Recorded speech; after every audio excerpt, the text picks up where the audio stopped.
Yes, I mean, Sydney School, of course, has come to mean, what Jim and his group have done with the genre model. And some people are not so happy about that because they say, we've been working in Sydney, but we're not part of the Sydney School.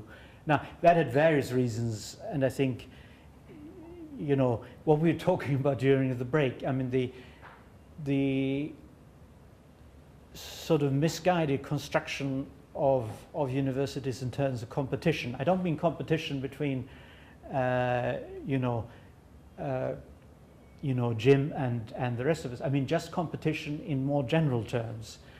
And to survive within Sydney University as a linguistics department or as a group, they had to do various things to convince, senior management that what they were doing was unique and very valuable, worth preserving, investing in, and so on.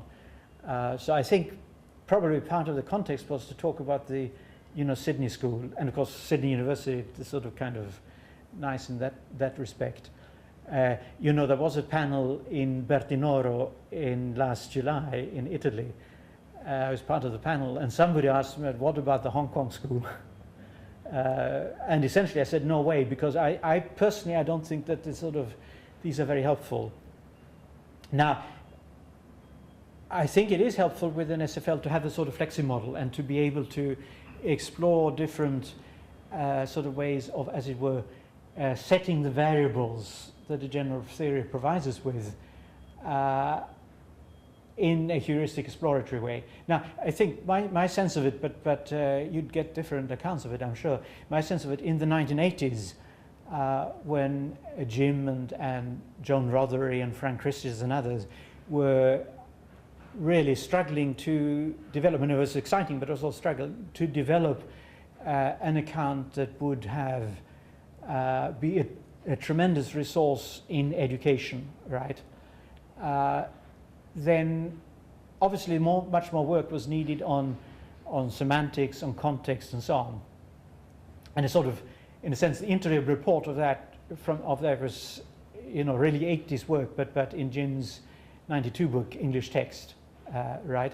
Now, it seems to me that when people were exploring this and questions of context, ideology, genre, and register, and so on, they were doing it in terms of one dimension, the hierarchy of stratification. So if you try to understand how is genre related to culture or to ideology and so on, well, the answer was explored in terms of a location along the hierarchy of stratification. So in that sense, in that particular sense, one-dimensional, whereas I think if you go back even to much earlier work with Michael Halliday, and like the explorations of the functions of language, where he talks about potential and actual and can mean and means and so on. There is another dimension that is highly relevant, and that's the Klein of instantiation. And that's sort of exploring in some sense the same territory but in a two-dimensional way.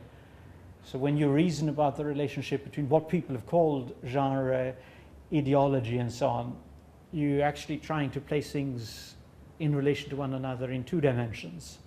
So I think, yes, it's true of Michael Halliday, Ruka-Hassan, and a number of us that we haven't stratified context, right?